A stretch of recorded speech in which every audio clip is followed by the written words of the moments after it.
Eat drink and B मेरी, अर्थात खाओ पियो और आनंद करो और मर जाओ। ये वो फिलॉसफी जिसमें शाश्वतता की बात नहीं है, ये वो फिलॉसफी है। अब बहुत सारे हिंदुस्तान में इस फिलॉसफी को लिए हुए जी रहे हैं, और हम में से भी कई लोग जी रहे हैं। ऐसा लगता है वैसे जी रहे होते हैं जैसे ये जिंदगी से कोई जिंदगी नहीं, और इसलिए बहुत ज्यादा करप्टेड भी होते चले जाते हैं, क्योंकि हम सब कुछ एक्यूमुलेट कर लेना चाहते हैं। हमको लगता है कि इसके बाद हमको कुछ नहीं मिलने वाला, यही है, यही इकट्ठा कर लो सब। परंतु परमेश्वर का वचन हमें सिखाना चाहता है, जो अद्वितीयता, जो शाश्वतता परमेश्वर ने मेरे और आपके हृदय में डाली है, तो एक दिशा सूचक यंत्र है जो बार बार हमें परमेश्वर को इंगित करता है कि बेटा बेटी जान लो कि तुम इस संसार में मिट्टी के बनाए हुए नहीं हो, तुम्हारे अंदर परमेश्वर की आत्मा है, तो उसकी ओर अपनी चाह बनाए रखो। That is compass. और इसलिए परमेश्वर ने वो अद्वितीय मेरे और आपकी जिंदगी में दिया हुआ है कि मैं और आप अपनी जिंदगी खालीपन में, क्योंकि मेरे और आपकी जिंदगी में ऐसा अवसर आता है जब मैं और आप अपने आप को खालीपन महसूस करने लगते हैं, जब घर में बहुत बेकार चीजें होने लगती है, या हमारी जिंदगी में वैसा नहीं होता जैसा आप चाह रहे होते हैं, तो हम बड़े खाली अपने आप को पाते हैं, सब कुछ खाली। और ऐसे समय में उस खालीपन को मैं और आप अस्थायी चीजों से भरने का प्रयास करते हैं, और जब अस्थायी चीजें भर जाती हैं तो स्थायी चीजों की जगह नहीं रह पाती, और वो स्थायी चीजें हमें धीरे धीरे नष्ट करते हुए चले जाती हैं। परमेश्वर चाहता है कि मेरे और आपकी जिंदगी खालीपन को मैं और आप अस्थायी चीजों से ना भरें, जैसा मैं और आप प्राय कर लेते हैं। परमेश्वर का वचन कहता है, क्या कहता है यूहन्ना सुसमाचार 17वां अध्याय और उसके 3 पद में देखिए यूहन्ना क्या कहता है, 17 उसके 3 पद में, और अनंत जीवन यह है कि वे तुझ एकमात्र सच्चे परमेश्वर की ओर यीशु मसीह को जिसे तूने भेजा है जाने। ये अद्वितीय जो शाश्वतता है वो इंगित करते कि मैं और आप उस अनंत परमेश्वर के इकलौते बेटे प्रभु यीशु मसीह को जाने। मैं और आप सारी चीजों के ऊपर प्रभु को खोजे, कि जो कुछ भी आप कमा रहे इकट्ठा कर रहे हैं वो सारे क्षणिक आनंद देने के लिए है, मुझको और आपको अवधि का जीवन नहीं दे सकती। आपने मेरे और आपकी जिंदगी की अद्वितीयता को पूरा कर सकती है। तीसरी बात, एम्ब्रेस द मिस्ट्री, रहस्य को अपनाएं, स्वीकार करें। जो भी जिंदगी की बात है जो समझ में नहीं आ रहा, परमेश्वर वचन कहता है कि जिन बातों को परमेश्वर ने प्रकाशित किया है वो हमारे लिए है, और जिन बातों को परमेश्वर ने गुप्त रखा है परमेश्वर के नाम।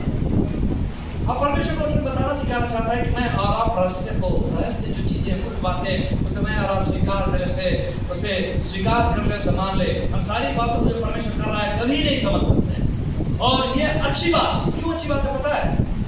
कि मैं और आप सारी बातों को कभी नहीं समझ सकते, ये अच्छी बात है, क्योंकि विश्वास को हर एक सवालों की जवाब की आवश्यकता नहीं होती। यदि आप विश्वास कर रहे हैं तो आपको हर एक सवालों की जवाब की आवश्यकता नहीं है, वरना विश्वास कहां? विश्वास के एग्जाम्पल हम पढ़ते हैं, पौलुस देता है कि विश्वास क्या है। यदि मैं और आप विश्वास कर रहे हैं तो मैं और आप रहस्य को स्वीकार करें कि हाँ परमेश्वर के हाथों में है, आप परमेश्वर अपने समय में उत्तर देगा। पौलुस कहता है 1 कुरिन्थियों 13वां अध्याय उसके 12वें पद में क्या कहता है, देखिए 1 कुरिन्थियों 13वां अध्याय उसके 12वें पद में कहता है, अभी हमें दर्पण में धुंधला सा दिखाई देता है, परंतु उस समय आमने सामने देखेंगे। इस समय मेरा ज्ञान अधूरा है, परंतु उस समय ऐसी पूरी रीति से पहचानूंगा जैसे मैं पहचाना गया हूँ। अभी मैं और आप उसे नहीं समझ सकते, नहीं जान सकते, कितने भी ज्ञान प्राप्त कर ले। सुलेमान को परमेश्वर ने संसार की सबसे बड़ी बुद्धि दी थी, वो भी नहीं समझ पाया। पर एक दिन आएगा परमेश्वर सारे रहस्यों से पर्दा को हटाएगा और हम परमेश्वर की योजना और उद्देश्य की पूर्ण सुंदरता को देखने पाएंगे। और तब तक हमें अपनी दृष्टि से नहीं परंतु विश्वास के द्वारा चलना है। आप परमेश्वर के द्वारा दिए गए चश्मे के द्वारा मैं आप अपनी जिंदगी की घटनाओं को देखें।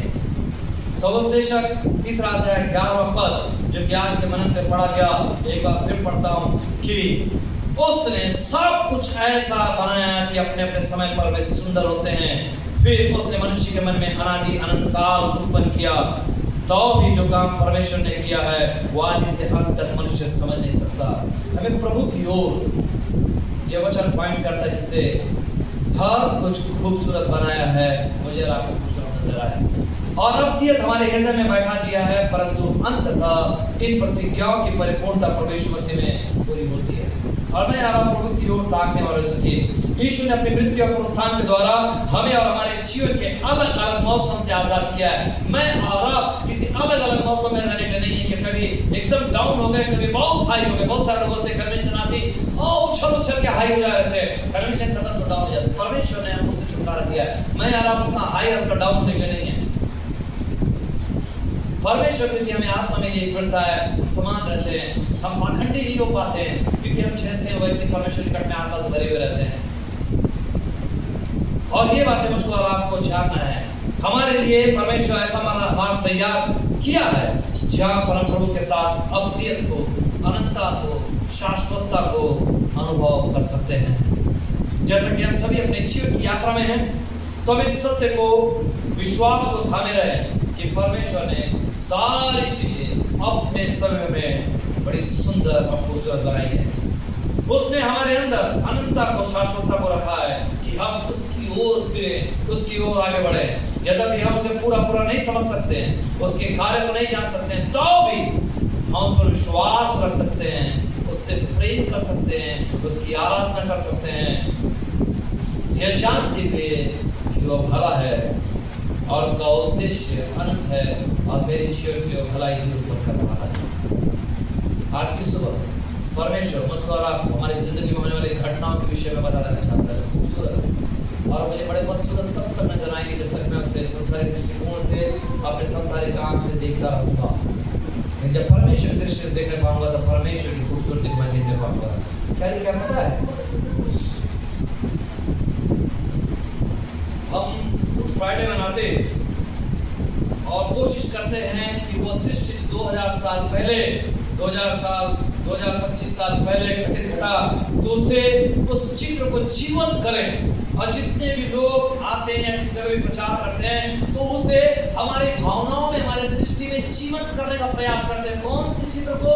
कि प्रभु यीशु मसीह को सूली पे चढ़ाया गया है, कांटों का मुकुट पहनाया गया है, लगभग नंगा है, उसके शरीर में इतने कोड़े मारे गए हैं कि मांस का लोथड़ा निकल गया है, वो हड्डियां ही हड्डियां होगा और उसके ऊपर थूका गया है। इस तरीके से चित्रित किया जा रहा है कि हमको और भी ज्यादा खूबसूरत दुखी तक नजर आए और हमारे आंखों से आंसू निकलने लगे और अपने आप को शोकित और दुखित महसूस करें। और यशायाह 9वां अध्याय कहता है, परमेश्वर ने दिखाया, परमेश्वर को ये अच्छा लगा, परमेश्वर ने दिखाया कि उसके बच्चे पर थूका जाए, उसे नग्न किया जाए, घोड़े मारे जाए। परमेश्वर के नाम मैं और आप जब अपनी दृष्टि से देखते हैं तो मेरी और आपकी जिंदगी की घटनाएं दर्दनाक, खौफनाक, बदसूरत, बदकार नजर आती हैं। परमेश्वर की दृष्टि से मैं और आप देखना चाहिए। मैं और आप जाने चीजें खूबसूरत है, परमेश्वर मेरे और आपकी